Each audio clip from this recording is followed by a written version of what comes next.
Hello friends, welcomes to பத்ரன்ஸ் world. இது வந்து நேந்திரம் பழம் பாயசம், கேரளாவோட ஸ்பெஷல். இது எப்படி பண்ணுறதுன்னு பார்க்கலாம் வாங்க. அதுக்கு ஃபஸ்ட்டு வந்து நல்ல பழுத்த ஒரு பழம் எடுத்துருக்கிறேன். ஒரு பழம் தான் எடுத்துருக்கிறேன், எங்களுக்கு அது போதும். அதனால் உங்களுக்கு எவ்வளோ தேவையோ அவ்வளோ எடுத்துக்கோங்க. நான் இப்போ ஒரு பழத்தோட கணக்கு சொல்கிறேன். அதை வந்து ஸ்கின்னை க்ளீன் பண்ணி வச்சுக்கலாம். தோலெல்லாம் எடுத்துகிட்டு அதை வந்து சின்ன சின்ன பீஸாக கட் பண்ணி வச்சுக்கலாம். நான் வந்து ரவுண்டாகவும் கட் பண்ணுறேன், இல்லை பீஸாகவும் கட் பண்ணலாம். எப்படி வேணால் பண்ணலாம். நான் கொஞ்சமாக ரவுண்டாக கட் பண்ணி எடுத்துக்கிறேன். லாஸ்ட் உள்ள போர்ஷனை வந்து பீஸாக கட் பண்ணி எடுத்துக்கிறேன்.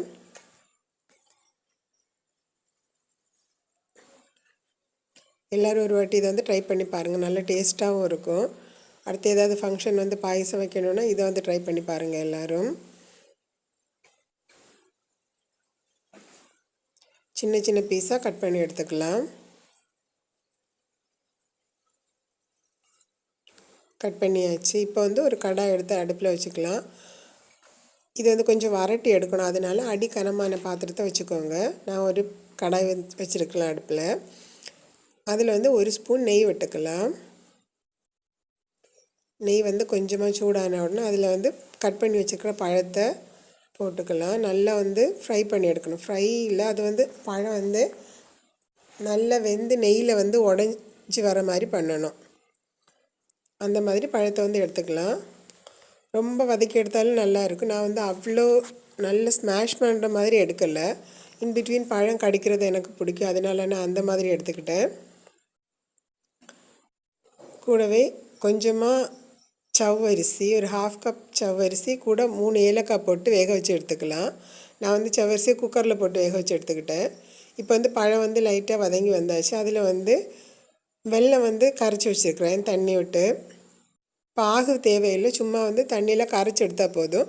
அதை வந்து ஆட் பண்ணிக்கலாம். இப்போது ஆட் பண்ணி திரும்பவும் வதக்கி விட்டுக்கலாம். நல்லா பழமும் நெய்யும் அப்புறம் இந்த வெள்ளை தண்ணி எல்லாமே சேர்ந்து வர மாதிரி பண்ணிக்கணும். நல்லா வந்து வதக்கி விட்டு எடுத்துக்கலாம். இப்போ இதெல்லாம் சேர்ந்துடுச்சு. வேக வச்சு வச்சுருக்கிற சவ்வரிசியை வந்து ஆட் பண்ணிக்கலாம். சவ்வரிசியும் ஏலக்காயும் சேர்த்து வேக வச்சது, அதை வந்து ஆட் பண்ணி எல்லாத்தையுமே மிக்ஸ் பண்ணி விட்டுக்கலாம். நல்லா எல்லாம் நல்லா வந்து மிக்ஸ் ஆகிடுச்சு. இது வந்து ஒரு 1/2 கப்பு தேங்காவை வந்து ஃபஸ்ட்டு பால் எடுத்து வச்சதுக்கப்புறம் இது வந்து 2வது பால், 1 கப் இருக்கும் 2வது பால். அதை வந்து இப்போ ஆட் பண்ணிக்கிறேன். நல்லா கொதிக்க விட்டுக்கலாம். இதை வந்து நல்லா கொதித்து குறுகி வர மாதிரி பண்ணிக்கலாம். இப்போ வந்து ஃபஸ்ட்டு பால் வந்து ஆட் பண்ணிக்கலாம். கெட்டியான ஃபஸ்ட்டு பால் 1 கப்பு ஃபுல்லாக ஆட் பண்ணிக்கிறேன். நல்லா கெட்டியான பால் வந்து அதை வந்து மிக்ஸ் பண்ணி எடுத்துக்கலாம். நல்லா இப்போ வந்து எல்லாமே மிக்ஸ் ஆகி குறுகி வந்துடுச்சு.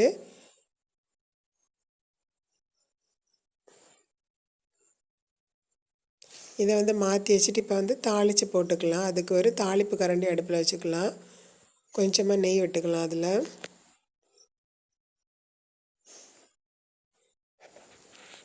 நெய் வந்து சூடான உடனே அதில் வந்து முந்திரி பருப்பு மட்டும் போட்டுக்கிறேன். நான் எங்கிட்ட கிஸ்மிஸ் கிடையாது, அதனால் போடலை. இல்லை கிஸ்மிஸும் போட்டுக்கலாம்.